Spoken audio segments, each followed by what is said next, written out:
The Wolverines continue to remain in the top 3 nationally, where they've been all year. But as the season goes on, more and more individuals are contributing to that success. Coach, you guys are top 3 in the country as you've been all year. Peaked above 197 a few meets ago, but you've still been at upper 196s the last 3. Is this team kind of where you hope they be right now? Are you happy with where the team's at this point in the season? I am. I'm very happy with where we are, and you know, I don't get bent out of shape about scores that maybe get slightly lower. If you're in a certain range, judging is very different in different parts of the country, and you can actually have a better performance and score less than someplace that might be a little bit more lenient. But our scores have overall been extremely consistent between the mid to upper 196s, low 197s, and so I'm very, very pleased with that. Last time out, we got to see Natalie Bielstein for the first time on the uneven bars, and really an outstanding performance. Best on the team this year, second best in the country. Talk about that, and did you expect that right out of the gates out of her on that event? You know, Natalie has been working on that event very, very hard and doing a very good job. I smile because if you'd have seen what her bars were like when she came here as a freshman, it was by far her weakest event, and she's worked very, very hard, and Scott's worked very, very hard with her on that event, and so it was nice to see her go out there and perform a routine. You know, the judges love her because she hits her handstands, and she's got a very big release move, and she sticks her dismount almost every time. So, you know, they're going to give good scores to those routines. You've got a very veteran team this year, but you've slowly worked the freshmen in. Briley Casanova, not just was a part of the meet last time, she was a big part of the meet, highest score on the beam this year for you guys. Talk about her and kind of how she's come along here her freshman year.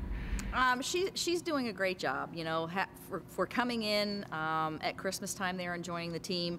I think her learning curve has been very expedited, and she's doing a great job. So, you know, here we are at the midpoint of the season, and this is really when we had hoped to be getting her inserted into more lineups and giving her some experience prior to the end of the season. That's exactly where we are right now, so we're very happy with that. Would still like to push to get Austin in on a couple more events and get her ready, but overall I think the plan's going well. To have scores in a consistent range and to have different people stepping up and contributing on different events, that has to be pleasing for the road ahead for you.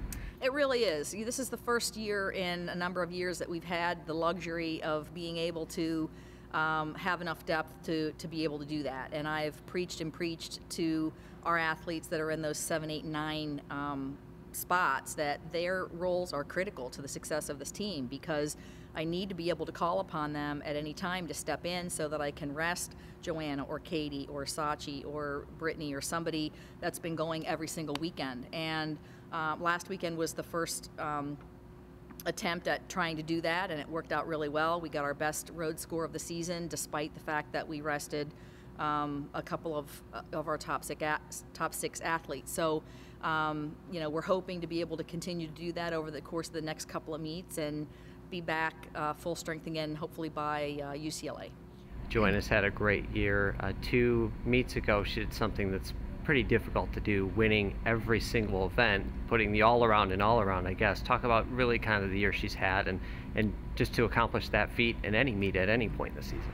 You know, she's been doing a great job, and we've been talking a lot about her and the determination that she's come into this season with, and the work ethic and attitude that she's brought to this year have definitely, you know, helped her along her way to what we're doing. And you know, it's great for her to win individual events, and I applaud that, but I think she would tell you as well that really what matters is that, you know, she's putting up great scores that are helping Michigan, and at the end of the day, you know, I'm sure that she'll be delighted if we can get that national championship ring for the team. The next step in that process this weekend, you have Penn State. What are you looking for out of that meet? A little different, you're back at Keene, a place that you have a lot of fond memories at, all the success that you had there before.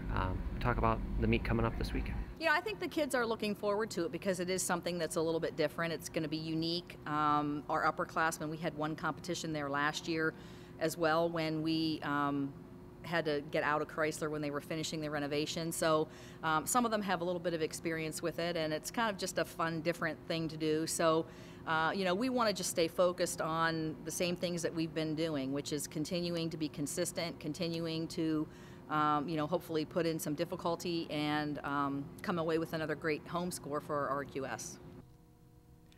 And as Coach Plocki brought up, the Wolverines take on Penn State in Cliff Keen Arena this Saturday at 4 p.m. The last time they were at Cliff Keen, they beat Michigan State in the regular season finale a year ago. With the women's gymnastics team for MGoBlue.com, I'm Anthony Polidano.